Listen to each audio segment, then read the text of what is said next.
Good evening, I'm Steve Hensley. A recent theft in Pike County has one family on edge tonight. WYMT's Buddy Forbes spoke to a homeowner who says there is no longer a sense of safety at her childhood home. This box totally was ripped off. A break-in in the Greasy Creek area It's really upsetting. has left one Pike County family worried for their future. The back door is open. There's a gun missing. Go into the garage, the four-wheeler's missing. And she says she feels violated. To enter our home, it's such a personal invasion. Shelley McGuire says she has maintained her parents' home since they died. I grew up here.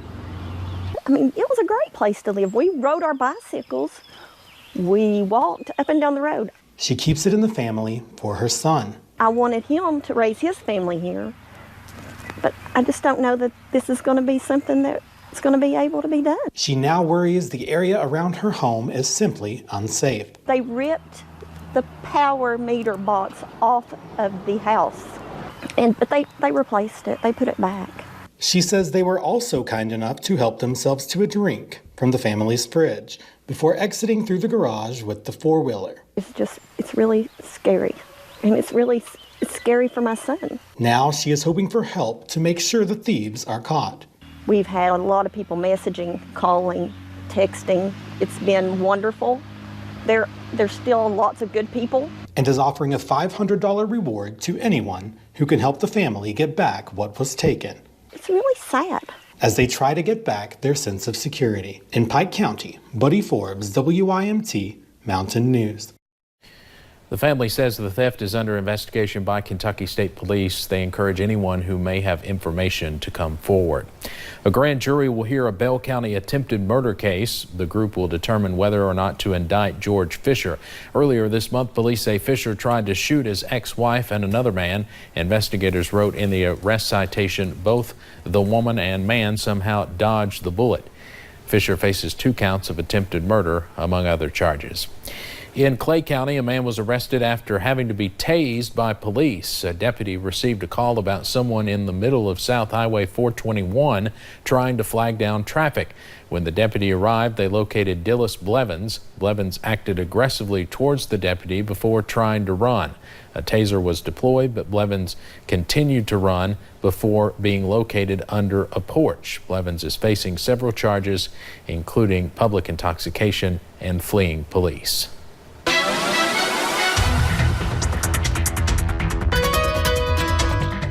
Well, today started off not too bad. Saw a little bit of sunshine, but those clouds have been increasing, and now the rain chances, of course, are going to increase as we head into the overnight hours. We'll go ahead and take a look at a few of those cameras. You'll notice Interstate 64 and Moorhead, those showers have impacted them a little bit, but they saw a little bit of sunshine earlier this morning as well. And looking into downtown Whitesburg, you'll notice those clouds increasing. They've seen a shower or two as well. Looking a little bit drier right now. Temperatures in the mid-60s and feeling like that. It's a little bit cooler out there, and that'll continue really as we head into your Thursday as well. Temperatures anywhere from the upper 60s to about the mid 60s as well. Some spots out to the west still in those 70s. You'll notice a little bit cooler down into Harlan and parts of Wise as well.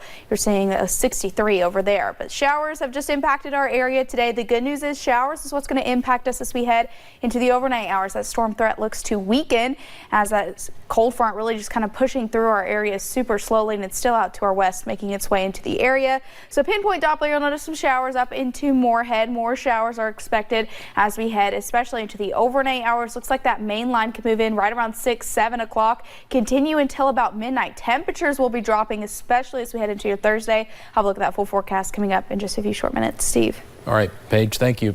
For around 18 years, Pikeville Medical Center has operated a home health department. After reviewing the budget last year, officials made the decision to sell it. WYMT's Marianne Fletcher has the details. Pikeville Medical Center is selling its home health department. We will be selling our home health care services to Sharon Branham. Officials began talking about the decision last year when the hospital readjusted positions to help save money. This is in the best interest of the hospital. It's certainly in the best interest and number one priority for our patient. The cost of home health services combined with the option for other service providers pushed the decision. It's difficult to make the necessary investments to be able to grow that service line and to provide the equipment and all the support that our patients are entitled to. More than 30 employees now have 3 options to choose from. Option 1 would be to go to, if you want to stay in home health, Sharon has a pathway for you to leave and go work for her. Employees will also have the option to stay with PMC and move within the hospital, or make the decision to choose their own path. Right now, I would tell you that 95% of those employees have been placed. Current patients will be notified of these changes soon, so that they'll know that there's other options in the market outside of Pikeville Medical Center and that we have a long-standing relationship with those providers. In Pike County, Marianne Fletcher, WYMT Mountain News. The decision is expected to be finalized by July 12th. Carrying weed, no matter the amount, is a criminal offense in Cincinnati right now, but that's about to change. City officials voted 5-3 to decriminalize possession of 100 grams of pot or less. But don't expect to see people lighting up in the streets anytime soon. It is still against the law to use marijuana in public. The new ordinance is set to take effect in 30 days. Kentucky Governor Matt Bevin is in Washington, D.C. participating in the Select USA Investment Summit. Governor Bevin joined Indiana Governor Eric Holcomb on stage for a panel discussion earlier this week. Businesses and investors from around the world attend the summit. In an interview with our Washington, D.C. bureau today, Governor Bevin praised Kentucky's large manufacturing industry. If you think of a state in America that most embodies engineering and manufacturing excellence, it is Kentucky.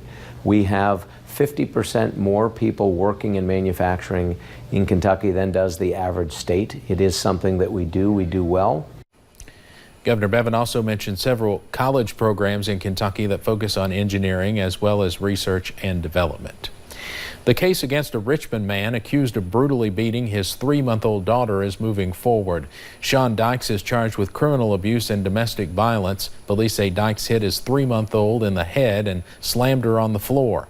They say the infant suffered 27 bone fractures. Dykes was in court today. His case will now be heard by a grand jury. Woodford Reserve Distillery in Versailles is opening a new visitor center.